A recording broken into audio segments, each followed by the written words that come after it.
السلام علیکم، you watching the سلیم بخاری شو. دس از می فضا ریاض. ویورز، آج نیب ترامیم کیس کی سماعت تھی اور اس سماعت کے دوران ایک حق دیا گیا تھا کہ بانی پی ٹی آئی بھی اس کیس میں شامل ہو سکتے ہیں ویڈیو لنک کے ذریعے. اچھا، ساری کی ساری توجہ صرف ان پر مرکوز رہی ہے، انہوں نے کس رنگ کی شرٹ پہنی ہوئی تھی اور ان کا بیٹھنے کا سٹائل کیسا تھا. سوشل میڈیا پر یہ ٹاپ ٹرینڈز میں رہا ہے، میڈیا پر بھی اس کو ہائی لائٹ رہی ہے. ایک تصویر وائرل ہونے پر پورے عدالتی عملے میں جو ہے وہ ہلچل مچی رہی ہے. لیکن نیب ترامیم کیس میں بہت ہی اہم ریمارکس دیے گئے ہیں چیف جسٹس کی جانب سے، اور ان کی جانب سے یہ کہا گیا ہے کہ قانون ہم توڑیں یا کوئی فوجی بندہ توڑے، آخر قانون توڑنا اور یہ تو بالکل زیادتی ہے. اور بانی پی ٹی آئی وہ خود بھی تو وزیر اعظم رہے ہیں، تو آرڈیننس کیوں لائے گئے؟ آپ نیب ترامیم کرتے، قانون میں ہی تبدیلی کر دیتے. اس قسم کے بڑے سخت لہجے میں ان کی جانب سے ریمارکس دیے گئے ہیں. جسٹس اطہر من اللہ کے ریمارکس آج کے جو یہ کیس تھا اس پر بڑے اہم ہیں، اس پر ہم ڈیٹیل ڈسکشن کریں گے. اور کل کے فیصل وابڈا کے جو بیان تھا جس پر وہ ایک طرح سے کہہ رہے تھے کہ پگڑیاں اچھالنے پر ہم فٹ بال بنا دیں گے، آج سپریم کورٹ نے اس کا نوٹس لے لیا ہے اور اب کل سے سماعت ہوگی اس کیس کی. یہ بہت ہی اہم کیس ہے، بہت اہم کیس ہونے جا رہا ہے. کل جب ریمارکس جب آئیں گے تو اس میں مزید پتہ چلے گا کہ آخر انہوں نے یہ کس کانٹیکس میں بیان دیا ہے. آن دی سیکنڈ ہینڈ ہم بات کریں گے کہ جو انٹیریئر منسٹر ہیں وزیر داخلہ محسن نقوی، ان کی جانب سے جو دبئی لیکس میں ان کا نام آیا، ان کی اہلیہ کی پراپرٹی آئی ہے، انہوں نے کہا ہے کہ اگر تو لیگل ذرائع سے پیسہ کمایا گیا ہے اور اس کا پاکستان یا بیرون ملک میں کسی بھی بندے نے کوئی کاروبار کیا ہے تو اس پر کوئی حرج نہیں ہے، کوئی گناہ نہیں ہے، آپ ٹیکس دے رہے ہیں. اور میرے تو گوشواروں میں وہ سب کچھ اناؤنس تھا. اور لاسٹ میں ہم جو ہے وہ اسرائیل کی بات کریں گے. وہ کہتا ہے کہ غزہ میں تب تک حکومت قائم نہیں ہو جب تک حماس کا خاتمہ نہیں ہو جاتا ہے. بخاری صاحب، بیفور موو فارورڈ ہم اپنے فرسٹ ٹاپک کی طرف آئیں. یہ جو آپ نے آج رنگ کی شرٹ پہنی ہوئی ہے، لائٹ بلو کلر کی، نیلے رنگ کی، یہ بہت زیادہ میڈیا میں، تو آپ نے بھی کوئی پسند پر تو نہیں پہنی یہ لائٹ بلو کلر کی شرٹ؟ نہیں، وہ میں اور خان صاحب ایک طرح سے نہیں سوچتے ہیں اس لیے. لیکن اینی ویز، آج کا جو کیس تھا سپریم کورٹ کے نیب ترامیم کیس میں ریمارکس، کس طرح سے آپ اس پورے کیس کی پروسیڈنگ دیکھ رہے ہیں؟ نہیں، آپ نے انتہائی خوبصورتی سے کافی حد تک اس کو کور کر دیا ہے. اب میرے لیے کتنی گنجائش باقی بچی ہے بولنے کی، وہ میں دیکھتا ہوں اس کو. اینی وے، جی آپ نے ٹھیک کہا کہ چیف جسٹس صاحب نے آج بہت اہم ریمارکس جو ہیں وہ دیے ہیں، اور خاص طور سے جس کا آپ نے ذکر کیا کہ اگر قانون ہم توڑیں یا فوج توڑیں فرق کیا ہے. قانون تو ٹوٹ گیا نا، یعنی قانون کی بے حرمتی تو ہو گئی، ارریسپیکٹیو آف فیکٹ کہ کس نے توڑا اس کو. دوسری بات یہ ہے کہ وہ کہتے ہیں کہ قانون کو معطل کرنا، یعنی پارلیمنٹ اگر قانون بنائے اور آپ اس کو معطل کر دیں تو اس کا مطلب یہ ہے کہ آپ بھی سسٹم کے خلاف ایک طرح سے ساز باز کر رہے ہیں. بالکل ٹھیک ہے. وہ اس سے بھی اور آگے گئے ہیں. انہوں نے کہا کہ اگر قوانین آرڈیننس کی صورت میں ہی آنے ہیں تو پھر پارلیمنٹ کو بند کر دیں. ایک شخص کی مرضی اگر آپ نے پوری قوم پر تھوپنی ہے اور آرڈیننس کے ذریعے آپ نے قانون سازی کرنی تو پھر چھوڑیں، پھر پارلیمنٹ کا کھیل جو ہے رہنے دیں. تو کافی بٹر ریمارکس تھے چیف جسٹس کے. آج کوئی دو رائے اس کے بارے میں نہیں ہے. اصل میں جو کیس ان کے سامنے ہے وہ یہ ہے کہ نیب کے قوانین بنے تھے، پھر ان کے اندر امینڈمنٹس ہوئی تھی، پھر ان کے اندر مزید امینڈمنٹس ہوئی تھی، پھر وہ سارا اٹھا کے ایک طرف رکھ دیا گیا تھا. ایک کافی فٹ بال بنا رہا ہے یہ نیب کا. شروع میں چیف جسٹس صاحب نے پوچھا کہ بھائی کتنی سماعتیں ہوئی ہیں اس کے بارے میں، تو انہوں نے کہا جی 53. اور میجر ٹائم اس بات پہ گزرا کہ یہ قابل سماعت بھی ہے کہ نہیں ہے. آپ ذرا تصور کریں تو پھر سمجھ میں آتی ہے نا کہ کیسے اتنے لاکھ کیسز پینڈنگ پڑے ہیں سپریم کورٹ میں. اگر ایک کیس کو آپ ڈریگ کر کے اتنا لے جائیں گے اور جس کام کے فیصلے میں تاخیر ہوگی وہ تو فیصلہ نہ کرنے کے برابر ہو گیا نا جی وہ. اینی وے، تو آج کی جو پروسیڈنگز تھیں اس میں جو ایک خاص بات تھی وہ یہ کہ جو بانی پی ٹی آئی ہیں ان کو جیل سے ویڈیو لنک کے ذریعے عدالت سے کنیکٹ کیا گیا تھا. اگر آپ کو یاد ہو تو کل بھی ہم نے یہ کہا تھا کہ اس کے امکانات بہت کم ہیں کہ اس کو لائیو کوریج کے طور پر آپ پوری دنیا کو دکھائیں. اس لیے کہ ایک بات تو یہ کہ یہ ایک وکیل یہ سمجھ سکتا ہے اچھی طرح سے کہ جب تک وہ ان کے بولنے کی باری نہیں آئے گی ان کو دکھانے کا نہ کوئی فائدہ ہے نہ کوئی ضرورت ہے. بالکل ٹھیک. تو آج چونکہ وہ سارا عرصہ خاموشی سے سنتے رہے، آپ نے دیکھا ان کا جو سٹائل بھی تھا بیٹھنے کا، انگلی گالوں پہ رکھ کے، تو لیکن اس کے حوالے سے کوئی فیصلہ نہیں ہے کہ اس کی کوریج کو لائیو دکھایا جائے گا. میرا نہیں خیال، کچھ سینئر وکلاء کا بھی خیال یہی ہے کہ شاید یہ لائیو نہ دکھائی جائے. آج کی اگر پروسیڈنگ نہیں ہوئی تو آگے بھی موسٹ پروبیبلی نہ ہو. میرا خیال سے یہی ہے. تو اب آ جائیں جناب. لیکن پی ٹی آئی کے بہت سے حلقوں پہ ان کو اس چیز پر ہے کہ آپ سامنے دکھائیں، آپ اس کو چھپا کیوں رہے ہیں؟ اس میں ایسی کون سی بات ہے؟ سوشل میڈیا پر یہ بہت بڑی ایک بحث ہے. ہاں، یہ تو ابھی چلے گی اور کافی دیر چلے گی. مطالبات ہوتے رہیں گے. آپ کو پتا ہے social media is the best tool اور strong tool of the PTI. So یہ باز گشت تو ہم ابھی سنتے رہیں گے کافی دیر تک. اب آ جائیے جناب, اس میں جو اس پروسیڈنگ کے بیچ جو ایک نئی ڈیولپمنٹ ہوئی ہے وہ بہت امپورٹنٹ ہے. اچھا. اور وہ ہے کہ واڈا صاحب نے جو کل پریس کانفرنس کی تھی, مائی گاڈ, اس کے حوالے سے ایک نہ صرف یہ کہ چیف جسٹس صاحب نے نوٹس لے لیا ہے, بلکہ 3 رکنی بینچ بن گیا ہے جو کل ہی اس کی پروسیڈنگ کرے گا. یعنی اتنا اہم سمجھا ہے اس کو عدالت نے فوراً کہ کل ہی اس کی پروسیڈنگ ہوگی. اب اس کی 2 بنیادی وجوہات ہیں. ایک تو یہ کہ جو جسٹس من اللہ صاحب نے جس طرح سے اس سٹیٹمنٹ کی ایکسیپشن لی, انہوں نے کہا کہ میں اس کو نہ تو یہ کہ قابل قبول ہے بلکہ میں اس کی مذمت بھی کرتا ہوں. کنڈیم کیا انہوں نے بہت بری طرح سے کنڈیم کیا اس کو. واڈا کی پریس کانفرنس کیا تھی, میرے خیال سے تھوڑا سا اگر ہم اس کو نہیں سم اپ کریں گے تو بات سمجھ میں نہیں آئے گی. انہوں نے یہ کہا تھا کہ اگر ہماری پگڑیاں آپ اچھالیں گے تو ہم بھی آپ کی پگڑیاں اچھالیں گے, بلکہ فٹ بال بنائیں گے اس کو. اچھا, یہ وہ میڈیا سے ٹاک کر رہے تھے, میڈیا ٹاک تھی تو ہمیں لگا کہ پریس سے آئی ہے. This was a press conference. ہاں, میں نے نا بھی پروگرام آنے سے پہلے واڈا صاحب سے بات کی, اچھا, فون کیا میں نے ان سے, میں نے کہا جناب یہ کیا ہے, کیا کہہ دیا یہ کیا گلے پڑ گیا آپ کے. تو انہوں نے کہا جی پہلی بات تو یہ ہے کہ میرا ہدف یا میرا نشانہ سپریم کورٹ نہیں تھی. میں میڈیا سے بات کر رہا تھا اور میں نے ایک جنرلائز ٹرم میں بات کی تھی کہ اگر ہماری پگڑیاں اچھالی جائیں گی تو ہم بھی پگڑیاں اچھالیں گے. کس کی, کوئی خاص نہ میں نے نام لیا تھا نہ میری کسی سے مراد تھی. تو میں نے ان سے پوچھا کہ پھر اب آپ کل سپریم کورٹ میں کیا کہیں گے. ہاں, تو انہوں نے کہا دیکھیں میں ایک تو یہ سوال کروں گا ان سے کہ آپ نے یہ کیسے ایزیوم کیا کہ میرے مخاطب آپ تھے. ٹیکنیکل گراؤنڈز پہ وہ کوشچن کا بیلٹ مجھے بتایا اس سوال میں گڑبڑ تو کہیں نہیں ہے. اور وہ کہتے ہیں کہ فرض کریں آگے سے کورٹ کہتی ہے کہ جی ہاں ہم تو آپ کی پگڑیاں اچھالیں گے, تو پھر میرا وہی جواب ہوگا جو میں نے پریس کانفرنس میں دیا ہے. رائٹ. مطلب کہنے کا یہ ہے کہ ایک تو انہوں نے وضاحت کرنے کی کوشش کی کہ میرا ہدف, میرا ٹارگٹ سپریم کورٹ نہیں تھا. یہ تو اچھا ہوا آپ نے بتا دیا, کلیئر کر دیا. اچھا, اب کل کیا ہوگا پروسیڈنگ وہ تو ہم دیکھیں گے. لیکن ایک بات واڈا کے بارے میں بڑے وثوق سے کہہ سکتا ہوں, وہ یہ ہے کہ اول تو وہ بولتے نہیں ہیں, لیکن اگر وہ بول پڑے تو پھر رکتے نہیں ہیں. کافی بولتے ہیں. وہ عامر خان نے اپنی ایک فلم میں کہا, نہیں سلمان خان نے اپنی ایک فلم میں کہا تھا کہ پھر تو میں اپنی بھی نہیں سنتا. تو واڈا صاحب کا تعلق اس کلاس سے ہے جو ایک سٹیج کے بعد پھر اپنی بھی نہیں سنتے. بٹ بخاری صاحب اگر سامنے قاضی فائز عیسیٰ بیٹھے ہوں تو پھر ان کو سننی پڑے گی. دیکھیں گزارش یہ ہے کہ انہوں نے سپریم کورٹ کے بارے میں جب میں نے خاص طور سے ان سے پوچھا, ان کا لہجہ بھی بہت مؤدب تھا اور ان کا مجھے نہیں لگا یہ کہ یہ سپریم کورٹ کی توہین کرنا چاہتے تھے. بالکل ٹھیک. توہین عدالت جو ہے نا یا حد کے عزت, یہ 2 ایسی کنٹروورشل چیزیں ہیں. ایک جو ہے اختیار کورٹ کے پاس ہے, دوسرا اختیار کسی بھی بندے کے پاس ہے کہ وہ جائے کورٹ میں اور کہے جی میری میری عزت جو ہے وہ اس کی حد تک ہو گئی ہے. تو اس کے حوالے سے دیکھیے قانون سازی پہلے تو فیڈرل گورنمنٹ نے کی. آپ کو یاد ہوگا مہاتما خان کے دور میں ایک قانون بنا تھا پیکا کا, پھر اس کے اوپر وہ کنٹروورشل ہو گیا, پھر اس کے اندر امینڈمنٹس آئی, پھر وہ کنٹروورشل ہو گیا, پھر اس کو ایک طرف رکھ دیا گیا, پھر اس کی امپلیمنٹیشن نہیں ہوئی. اب الٹیمیٹلی پھر انہوں نے اس کو اپڈیٹ کر کے قانون بنا دیا ہے. اب دیکھیں نا ملک میں ان حوالوں سے جو آئینی معاملے ہیں ایک ہی قانون ہونا چاہیے نا. رائٹ. من حیران کن بات یہ ہے کہ پنجاب حکومت اپنا قانون لا رہے ہیں اور فیڈرل آپ کے پاس اپنا ہے. تو یہ کنٹروورسی جو ہے یہ کچھ کسی کو سمجھ میں نہیں آئی ہے. ٹھیک ہے جی. دیکھیں میں نے عرض کیا آپ سے کہ آپ قانون کو اگر کسی فیڈرل میں ایک طرح سے انٹرپریٹ کر رہے ہیں تو وہ انٹرپریٹیشن پورے ملک کے لیے ہونی چاہیے نا. یہ نہیں ہو سکتا کہ پنجاب کی حکومت ایک قانون بنا دے کہ آپ یہاں یہ نہیں کہہ سکتے تو میں جا کے کراچی میں سندھ کی گورنمنٹ میں جا کے کسی کے تھپڑ مار دوں, میں بلوچستان میں جائے کسی کو گالی دے دوں. یس.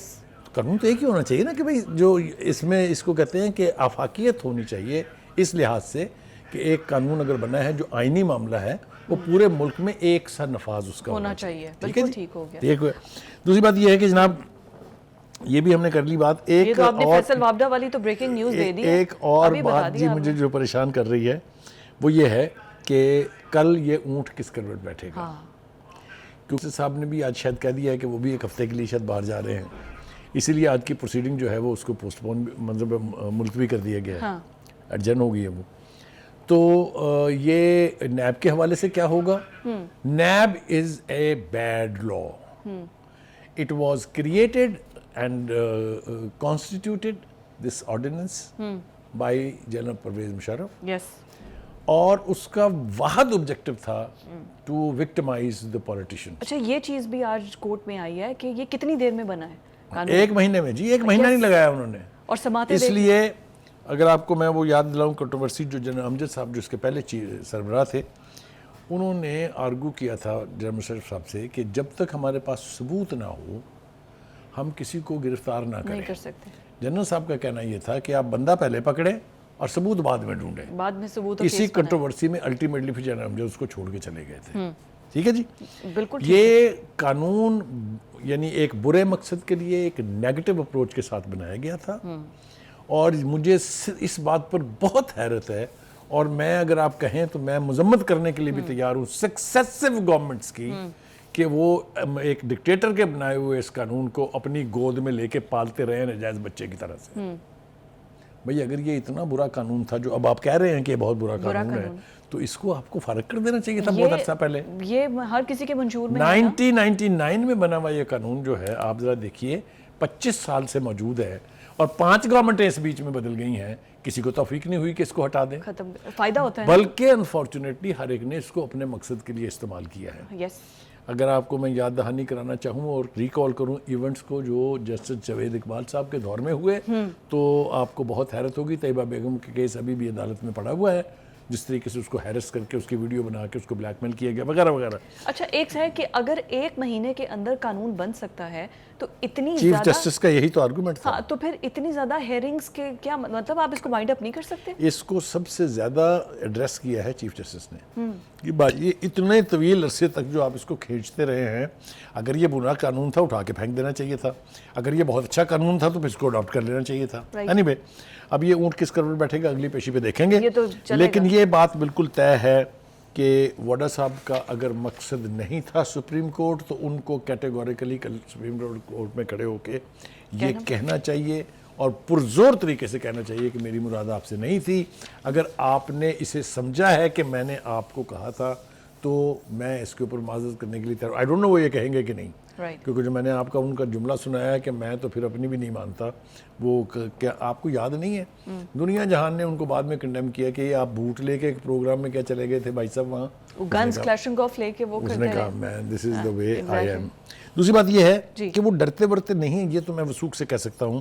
آئیے ریکال کرتے ہیں فیصل واڈا صاحب کی شہریت ایک دفعہ، یعنی جو ممبرشپ تھی نیشنل اسمبلی کی، وہ ایک دفعہ نااہل قرار دیے جا چکے ہیں اس لیے کہ ان کی ڈیول نیشنلٹی تھی، امریکہ کی نیشنلٹی تھی ان کی. ٹھیک ہے، جب نااہل ہو چکے تو پھر اس کے بعد انہوں نے وہ سرنڈر کر دی تھی. لیکن اگر کنٹمپٹ ان کے اوپر لگ گئی تو سینیٹرشپ بھی گئی، چلی گئی، کیونکہ سینیٹر ہے نا. لیکن جب جس طرح آپ کی ان سے بات ہوئی، اگر وہ کہہ رہے ہیں کہ مخاطب نے، اچھا مجھے یہ سمجھ نہیں ہے، میڈیا کو آپ کہہ سکتے ہیں کہ ہم آپ کا فٹ بال بنا دیں گے، اس پر میڈیا والوں کو کوئی آبجیکشن نہیں ہو سکتا؟ میڈیا والوں کو بہت سخت آبجیکشن ہے. مطلب یہ دیکھیے یہ آپ نہیں کر سکتے. میں نے آپ کو یہ کہا کہ اس قانون کے بارے میں نے بتایا نا آپ کو کہ پنجاب گورنمنٹ جو بنانے جا رہی ہے اس پر کتنی ریزسٹنس ہے. ہاں جی. یعنی پریس کلب کا ایک ڈیلیگیشن آج اسپیکر پنجاب اسمبلی سے ملا اور اس کو کہا انہوں نے کہ بھائی صاحب یہ قانون آپ ٹیبل ہی نہ ہونے دیں، ہم اس کے خلاف مزاحمت کریں گے. اور ابھی ایک وہ جو نیوز ڈائریکٹر نیوز کی ایک علیحدہ تنظیم ہے اور بڑی افیکٹو تنظیم ہے، وہ اپنے ہمارے ادارے کے بھی ایک ہمارے جو فیلو صاحب ہیں وہ اس کے ممبر ہیں، وہاں بھی آج اس کے اوپر بڑا سخت ریاکشن جو ہے وہ آیا پنجاب گورنمنٹ کی طرف سے اس کوشش کا کہ ایک اور اپنی مرضی کا قانون بنا لیا جائے. Anyway, having said that, بالکل ٹھیک ہو گیا. آگے چل کر واڈا صاحب کے ساتھ کل کیا بننے والی ہے، کل کیا ہو گیا تو ہم کل دیکھیں گے. اور اپنے ناظرین کو ہم یہ بتاتے چلے کیونکہ ہمارا کل پروگرام نہیں ہوگا تو اس لیے ہم آپ سے مخاطب تو نہیں ہو پائیں گے، لیکن ہم نے آپ کو ان کا مدعا بیان کر دیا ہے جو فیصل واڈا صاحب نے کہا. آپ نے موقف دے دیا ہے، جب آپ نے ان سے فون پر بات کیا at least point of view تو پتہ چل گیا نا کہ کل وہ کیا کہہ سکتے ہیں. بات کریں گے دبئی لیکس کے حوالے سے، جو کہ پاکستان سے 27 جرنلسٹ ہیں جنہوں نے پاکستان کی طرف سے حصہ لیا. بخاری صاحب، ان کی جانب سے نیوز تو یہ ہونی چاہیے تھی کہ یہ ایسٹس ہیں جو کہ ان لوگوں نے ڈکلیئر نہیں کیے ہیں، لیکن وہ سب تو ڈکلیئرڈ ہیں. یہ آج ہمارے انٹیریئر منسٹر نے بھی کہہ دیا ہے. دیکھیے گزارش یہ ہے کہ اس سے پہلے کہ ہم اپنے چہیتے انٹیریئر منسٹر کی طرف جائیں، تھوڑا سا ہم ریکال کر لیں کہ یہ ہوتا کیسے ہے. یہ ایک عالمی اشرافیہ ہے جس کو انٹرنیشنل اسٹیبلشمنٹ آپ کہہ سکتے ہیں. وہ اس طرح کی درفندنیاں چھوڑتی ہیں اور اپنی مرضی کے نتائج اخذ کرنے کے لیے انویسٹ کرتی ہیں اس میں. Right. Let us go back to Panama. Panama کا اسکینڈل آپ کو یاد ہے، 482 افراد کے بارے میں اس تفصیل تھی کس کی کیا کیا جائیداد ہے. ایک نام اس میں تھا ہی نہیں، اس کا نام ہے نواز شریف، لیکن اس کو اس میں گھیر لیا انہوں نے. اور گھیر کے کیا نکلا؟ اقامہ. بڑی بڑی جے آئی ٹیز بن کے 10 والیوم لکھے گئے اس کے اوپر. دن رات محنت کی اس وقت ہمارے انٹیلیجنس ایجنسیز کے ادارے کے لوگوں نے بہت سارا، تب وہ جا کے اب کمپائل ہوئی تھی، یو نو وٹ آئی مین. تو اس وقت چونکہ نواز شریف صاحب جو ہیں وہ انٹرنیشنل اشرافیہ کے لیے ایکسیپٹیبل نہیں تھے، لہذا ان کو اس طرح فارغ کرایا گیا. دوسری مثال اس کی، یہ جو لیکس اب دبئی لیکس ہوئی ہیں، یہ بھی اسی عالمی اشرافیہ کی کارستانی ہے. کیوں؟ 27 ممالک کے لوگوں کا ذکر ہے اس میں، including India and Pakistan. India کے کسی نیشنل میڈیا کے ایک ادارے نے بھی اس کو ہائپ نہیں دی. باقی کے 25 ممالک میں اس کا میڈیا میں کہیں ذکر تک نہیں ہے. صرف پاکستان میں اس کے اوپر جو ہے وہ شور و غوغا اور ہائپ جو ہے وہ کریٹ دے دی گئی ہے، جیسا کہ میں نے پاناما کا ذکر آپ کو کیا. اچھا جی، اب اس کے بارے میں ہم نے تھوڑا سا انویسٹیگیٹ کرنے کی کوشش کی. ہمارے جو کورسپونڈنٹ ہیں لندن میں، ان سے بھی ہم نے رابطہ کیا، تو انہوں نے جو کہانی ہمیں سنائی وہ تو کمپریہنڈیبل ہی نہیں ہے. انہوں نے تو یہاں تک بتا دیا ہے کہ یہ ایک ذات شریف ہے لندن میں ہی جو اس قسم کی چیزوں کو سپانسر کرتی ہیں سٹنگ گورنمنٹ کو یا اس سے پہلے جو انٹرم گورنمنٹ ہے ان کے لوگوں کو ذل و خوار کرنے کے لیے.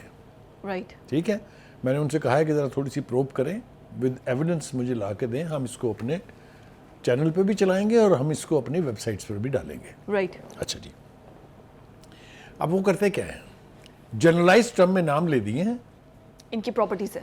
ان کی پراپرٹیز ہیں. رائٹ. ہاں. اب پاکستان کے کانٹیکس میں جب آپ کسی کی پراپرٹیز کا یا اثاثوں کا ذکر کرتے ہیں تو اسیوم کر لیا جاتا ہے کہ یہ غیر قانونی ذرائع سے بنائے گئے ہیں. اب آ جائیں محسن نقوی صاحب کی پریس کانفرنس میں. ان کے پریسر کے 2 بنیادی مقصد ہیں. ایک انہوں نے کہا کہ میں چند سال بھی نہیں ہے بلکہ 2 سال پہلے تک کسی سرکاری عہدے پر نہیں تھا، اور یہ میری ساری جائیداد جو ہے اس سے بہت پہلے کی ہے. جو میری بیگم کے نام پر ہے وہ انہیں اپنے آبائی اثاثوں میں سے ملی تھی. جو میری ہے وہ صرف میں نے اپنے پیسوں سے خریدی. میں نے جہاں میرا دل کرے گا میں انویسٹ کروں گا. آپ ایک سوال اٹھا سکتے تھے کہ جناب کیا آپ نے ان کو ڈکلیئر کیا ہے؟ ڈکلیئر تھی. کیا آپ نے یہ اپنے جینون کمائی سے جینون پیسوں سے خریدی ہے؟ یہ رائٹ تو آپ کے پاس ہے، لیکن باقی کا رائٹ جس طریقے سے اس کو پروجیکٹ کرنے کی کوشش کی گئی ہے یہ آپ کے پاس نہیں ہے. اب اس کے لیے انہوں نے بڑی تفصیل سے انہوں نے بات کی ہے. انہوں نے کہا کہ جناب اس چیز پہ مجھے اعتراض صرف یہ ہے کہ 6 سے 7 سال قبل میرے پاس کوئی حکومتی عہدہ نہیں تھا. ہاں آپ یہ کہہ سکتے ہیں کہ یہ جائیداد میں نے ظاہر نہیں کی یا یہ ناجائز پیسوں سے بنائی گئی. یہ سب کوشچنز مارک. ان چیزوں کو سبسٹینشیٹ کرنے کے لیے آپ کے پاس کچھ نہیں ہے. لہذا تو بہت زیادتی ہے نا. وہ اس زیادتی کو کانٹیکس کر رہے تھے، یعنی اس کو چیلنج کر رہے تھے کہ بھائی آپ کے پاس اختیار ہے لیکن لامحدود نہیں ہے، آپ کسی کی بھی چاہیں تو پاتھ نہیں لا سکتے.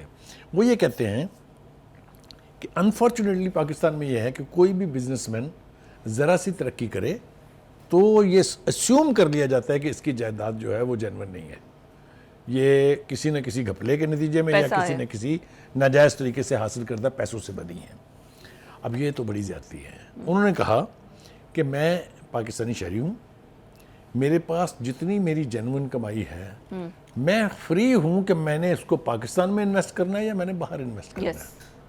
کوئی پاکستان کا قانون روک سکتا ہے آپ کو اس سے؟ Absolutely not. As long as you have got the genuine منی.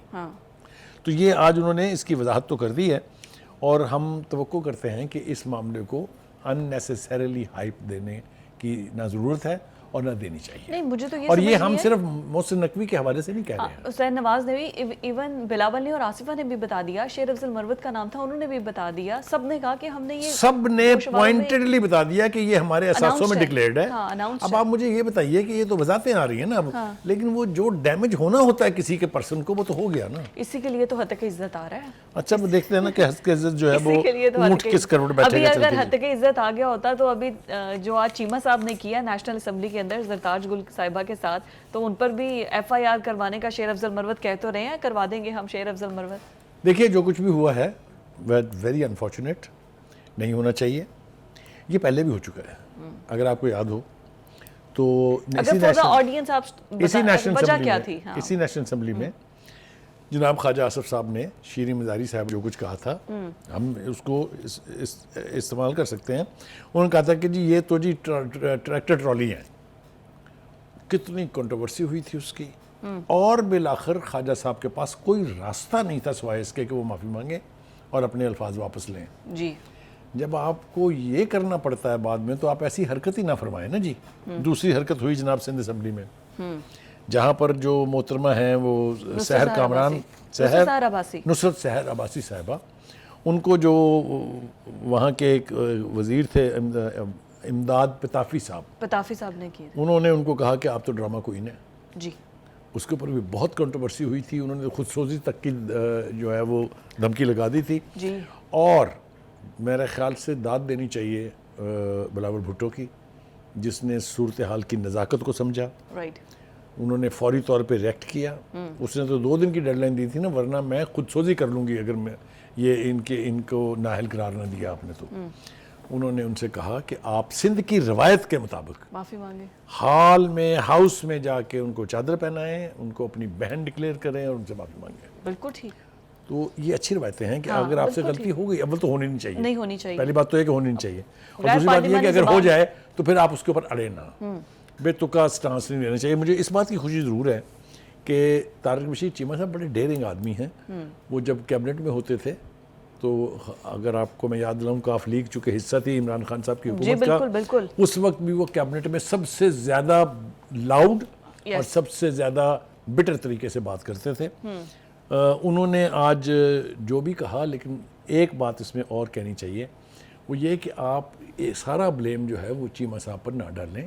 کیونکہ جب وہ تقریر کر رہے تھے تو زرتاج گل صاحبہ جو ہیں وہ مسلسل انٹرپٹ کر رہی تھی, اور کسی نے رپورٹ نہیں کیا, بڑی زیادتی کی بات ہے, لیکن فیکٹ یہ ہے کہ وہ ان کو یاد دلا رہی تھی بہاولپور یونیورسٹی اسکینڈل کا ذکر کر کر کے. آپ کو پتہ ہے وہ کتنا خوفناک اسکینڈل تھا. تو جب آپ پنگا لیں گے تو پھر آپ کو دوسری طرف سے بھی ایکسپیکٹ کرنا پڑے گا کہ وہ کچھ بھی کہہ سکتا ہے. یہ میں بہت ذمہ داری سے کہہ رہا ہوں. بالکل ٹھیک ہے, لیکن یہ نہیں ہو سکتا کہ آپ کسی کو چٹکی کاٹیں اور پھر اسے کہیں کہ تو سوری کر میرے ساتھ. وہ بہاولپور اسکینڈل کی بات کر رہی تھی, ٹھیک ہے, جو کہ ایک اسکینڈل واقعی بہت خوفناک ہے اور یہ بہت ہی زیادتی والا اسکینڈل تھا. بٹ دا تھنگ از, انہوں نے گالیاں تو نہیں نکالی تھی نا, چیمہ صاحب نے جا کے گالیاں نکال دی. آپ اس چیز کو دونوں دیکھیے, میں نے پھر وہی کہا, میں بالکل ایکول نہیں کر رہا. اگر میں ایکول کر رہا ہوتا تو میں ان کے معافی مانگنے کے ایکٹ کو اتنی تعریف تو نہیں کرتا نا. نہیں وہ اچھا ہے, انہوں نے قبول کر لیا. میں نے سارا کچھ یہی آپ کو تینوں واقعات میں نے اس لیے سنائے ہیں کہ آپ ایسی حرکت نہ کریں جس کے لیے آپ کو بعد میں معافی مانگنی پڑے. لیکن میں I will be feeling in my duty اگر میں یہ پوائنٹ آؤٹ نہ کروں کہ آپ بھی پنگا لینے سے باز رہیں. اپوزیشن کا کام تو یہ ہے, تو پھر دوسری طرف سے ریاکشن کی توقع رکھنی چاہیے. حکومت کو That's what I'm saying. ہاں بالکل ٹھیک ہے, لیکن ریاکشن میں آئی تھنک وہ ایک جو غیر پارلیمانی زبان ہے نا, اس تک نہیں جانا چاہیے ہے. کوئی بھی اس کو انڈورس نہیں کر سکتا. Fair enough. اور میں پھر آپ کو بتاؤں, آج بھی صورتحال کو سنبھالا گیا ہے. ہاں ایگزیکٹلی, یس. ورنہ وہ جا کے بیٹھ گئی تھی اسپیکر چیمبر میں, اور انہوں نے کہا تھا میں یہاں سے اس وقت تک نہیں جاؤں گی جب تک ان کی رکنیت ختم نہیں کریں گے آپ. یس, ہاں, آج نہیں کل کے لیے ان کا معطل کر دیا نا سیشن. تو تب ان کو, چلیے وہ تو خیر ایک سمبولک بات ہے نا, لیکن یہ کہ اچھی بات ہے کہ یہ معاملہ ریزالو ہو گیا ہے. انہوں نے معافی پارلیمنٹ میں اس قسم کی حرکات کی گنجائش نہیں ہونی چاہیے. وہاں یہ لوگ پاکستان کے قانون سازی کرنے کے لیے جاتے ہیں, وہاں بہتر رویہ, بہتر ایٹیچیوڈ, اور خاص طور سے خواتین کے بارے میں, میں بیٹیوں والا ہوں, میں بالکل ذمہ داری سے یہ کہہ رہا ہوں کہ خواتین سے اگر کہیں زیادتی ہو بھی جائے تو آپ کا کام ہے درگزر سے کام لینا. غالباً آپ مجھے فورس کر رہی تھی یہ کہنے کے لیے. جی بالکل, میں چاہ رہی تھی کہ لیڈیز کو تھوڑا مارجن تو ملتا ہے بٹ اسٹل اپوزیشن کا کام ہوتا ہے آپ نے یہاں تجربہ نہیں کیا آپ کو کتنا مارجن دیتے ہیں؟ مل جاتا ہے مجھے, میں اس میں کوئی دو رائے نہیں ہے, and thank you so much for that. Programme کے لاسٹ سیگمنٹ میں ہم فلسطین کی بات کریں گے. بخاری صاحب, نیتن یاہو کا جو ابھی لیٹسٹ بیان ہے وہ یہ کہتے ہیں کہ غزہ میں حکومت متبادل آ جانی چاہیے, ہم اس کے اگینسٹ نہیں ہیں, لیکن یہ تب تک قائم نہیں ہو سکتی جب تک حماس ہے. دیکھیں پہلی بات تو یہ ہے کہ حماس کو ختم کرنے کا جو خواب ہے نا جی نیتن یاہو صاحب کا, وہ ان کی لاش کے ساتھ ان کی قبر میں دفن ہوگا انشاءاللہ. اس لیے کہ ایک تو یہ کہ اتنی طویل جنگ کے بعد دیکھ لیا آپ نے, اور یہ کوششیں آج سے نہیں ہو رہی, 20-25 سال سے نیتن یاہو صاحب اور اس کے دوسرے جو سکسیسرز تھے وہ لگے ہوئے تھے حماس کو ختم کرنے کے لیے, لیکن حماس جو ہے وہ مضبوط سے مضبوط تر ہوتی گئی, اور اب تو وہ وہاں کی الیکٹڈ جماعت تھی جو باقاعدہ ووٹ کے ذریعے حکومت وہاں بناتی تھی. ہیونگ سیڈ دیٹ, فرانس کے صدر نے قطر میں بیٹھ کے یہ کہا تھا کہ اگر آپ یہ اسیوم کرنا چاہتے ہیں کہ آپ نے حماس کو کوئی نقصان پہنچایا ہے تو میں آپ کو یقین دلاتا ہوں ایسا کچھ نہیں, آپ 100 سال بھی لگے رہیں گے تو آپ کا یہ خواب پورا نہیں ہو سکتا. ٹھیک ہے آپ کو. ایک دوسری بات یہ ہے کہ جو انٹرنیشنل اوپینین بنتی جا رہی ہے نیتن یاہو کے خلاف, نیتن یاہو کی پالیسیز کے خلاف, اس کے نتیجے میں ایک اور جو خاتون ہیں جو بائیڈن ایڈمنسٹریشن کا حصہ تھی, ان کا نام ہے للی گرینزبرگ. جی, انہوں نے استعفیٰ دے دیا اپنے عہدے سے. یہ بھی اب ایک رواج چل نکلا ہے, بہت ساری جگہ آپ نے دیکھا کہ ایسا ہوا ہے. اور جو نیتن یاہو کی ڈٹائی ہے اس کا یہ نتیجہ نکلا ہے کہ بہت سارے ممالک جو ہیں وہ اب اسرائیل اپنے فلسطین کو ایز اے مملکت, as a state, as a nation accept کرنے پر آمادہ ہیں. آپ نے 2 مظاہر اس کے دیکھے. انٹرنیشنل جو ادارہ ہے یونائٹڈ نیشن, اس میں 2 دفعہ جنرل اسمبلی میں ایک بڑی تعداد نے ووٹ دیا ان کی اسٹیٹ ہوڈ کے فیور میں, اور ابھی حالیہ جو ووٹنگ ہوئی ہے آپ نے دیکھا اس میں 142 کے قریب لوگوں نے ان کے حق میں ووٹ دیا, 25 غیر حاضر رہے, اور 16 یا 14 یا 12 نے شاید ان کے خلاف ووٹ دیا ہے. تو ان کے حق کے لوگ جو ہے ان کی تعداد کم ہو رہی ہے, فلسطین کی تعداد بڑھتی چلی جا رہی ہے. ابھی یہ بھی کہہ رہے ہیں نا کہ فوجیوں کی بہت زیادہ کمی ہے. وہ تو آ رہے ہیں. اس طرح آخری جملہ میں عرض کر لوں اس حوالے سے کہ اب یہ یونائٹڈ نیشن میں یہ ہو رہا ہے کہ انہوں نے ریکمینڈ کرنا ہے اب سیکورٹی کونسل کو کہ یہ ان کا رائٹ آف اسٹیٹ ہوڈ آپ تسلیم کریں. بالکل ٹھیک ہو گیا جی. اب آ جائیں جناب فوجی, اس لیے کہ فوجی مر رہے ہیں, کتنے باڈی بیگز جا رہے ہیں واپس تل ابیب میں, اس کا آپ کو کوئی اندازہ اس لیے نہیں ہے کہ آپ لاش کور نہیں کر سکتے کسی فوجی کی وہاں, آپ کسی فوجی کا جنازہ نہیں دکھا سکتے, آپ کسی فوجی کو زخمی نہیں دکھا سکتے. کوئی دیکھی فوٹیج آپ نے آج تک؟ تو جتنا مرضی آپ چھپا لیں, لیکن اسرائیل از بلیڈنگ فرام ود ان. ایک بات یہ ہوگی. دوسری بات یہ ہے کہ اب وہ فوجیوں کی کمی پورا کرنے کے لیے وہ ایک خاص قبیلہ ہے الٹرا آرتھوڈاکس, جس کو ہردیم قبیلہ جو ہے وہ کہا جاتا ہے, ان کو وہ بھرتی کرنا چاہتے ہیں کیونکہ وہ روایتی طور پر اینٹی فلسطین ہے. وہ قبیلہ جو ہے وہ اپنی نفرت کے لیے جانا جاتا ہے, لیکن اس قبیلے نے انکار کر دیا ہے فوج میں بھرتی ہونے سے. یہ بھی ایک اور تھپڑ ہے نیتن یاہو صاحب کے منہ پر. ٹھیک ہے جی. اب دیکھنا یہ ہے کہ یہ سب کچھ تو ہم دیکھ رہے ہیں کہ انٹرنیشنل کمیونٹی میں, انٹرنیشنل ارینا میں فلسطینیوں کی جو یعنی حمایت ہے اس میں اضافہ ہو رہا ہے. اسرائیل کے خلاف نفرت جو ہے وہ بڑھتی جا رہی ہے. کب مسلمانوں کو غیرت آئے گی, یہ ہے وہ میرا مسئلہ جو مجھے ہمیشہ سے اکساتا ہے. ابھی بحرین میں ہو رہا ہے نا 33واں عرب ممالک اجلاس, ٹھیک ہے, وہ ان اجلاسوں کی کارروائی دیکھی میں نے آپ کو, چاہے وہ OIC ہو, چاہے وہ عرب لیگ ہو, چاہے وہ اور اس طرح کے ادارے ہوں, اب تک انہوں نے ایک رتی بھر کام فلسطینیوں کے لیے نہیں کیا سوائے لپ سروس کے. اگر یہ رویہ جاری رہا, میں نے پہلے بھی آپ سے عرض کیا تھا کہ ان حکومتوں کی کہ اپنے ملک کے اندر آپ دیکھیے گا کہ فلسطینیوں کے حق میں آوازیں اٹھیں گی اور بہت سٹرونگ آوازیں اٹھیں گی, پھر ان کو روکنا آسان نہیں ہوگا. یہ تو اچھی بات یہ ہے کہ پوری دنیا میں آوازیں اٹھ رہی ہیں, اور خاص طور پر امریکہ میں. ایک تو سب سے زیادہ خوشی ہوتی ہے کہ ایک جوئش کمیونٹی خود جو اسرائیل کے اگینسٹ جا رہی ہے, اور دوسرا امریکہ کے اندر گوگلز کے ورکر کا میں نے کہا کہ اگر آپ اس کا اینالائز کریں اس کو, تو نیتن یاہو نے اپنے موقف کی, نیتن یاہو نے اپنی قوم کی ذلت جو ہے اس کو یقینی بنایا ہے اپنی ہٹ درمی سے. بالکل ٹھیک ہو گیا. اور میں سمجھتا ہوں کہ اس کی جتنی بھی مذمت کی جائے کم ہے. اور ایک بات اور, اپنے کہتے ہیں نا کہ ہم دوسروں سے توقع رکھتے ہیں, ذرا اپنے ملک کی طرف بھی ہم جھانکیں, اور خدا کے واسطے آپ اب نکلیں اس پراکسی سسٹم سے کہ ہم اخلاقی, سیاسی سفارتی مدد جاری رکھیں گے؟ کیا ہوتی ہے؟ کچھ بھی نہیں ہوتا یہ. مجھے یہ بتائیے کہ جس طرح کا اسٹیٹ ٹیررزم انڈیا کر رہا ہے کشمیر میں، یہ بیان ہونا چاہیے اس کے مقابلے میں. ایبسولوٹلی ٹھیک ہے. Not. Same is about the Palestinians. ایسا نہیں جو کچھ کرنا ان کے چاہیے. ساتھ ہو رہا ہے، یہ اعلان حکومتوں کی طرف سے کہ ہم آپ کی اخلاقی، سیاسی، سفارتی ایسا نہیں مدد کر ہونا رہے ہیں is absolute nonsense. We have to be practical and we have to stand with them. پھر آپ اب یہ سرنڈر کر دینا کہ ہم بے بس ہیں، ہم کچھ نہیں کر سکتے، بجائے کہ اخلاقی سفارتی حمایت دے گی. تھینک یو سو مچ بخاری صاحب، بہت اچھے سے آپ نے ایکسپلین کر دیا، اور یہی پاکستانی، ہر پاکستانی کے جذبات ہیں، فلسطین کے لیے بھی، کشمیر کے لیے بھی. اجازت دیجیے آپ سے، اب منڈے کو ملاقات ہوگی. اللہ حافظ.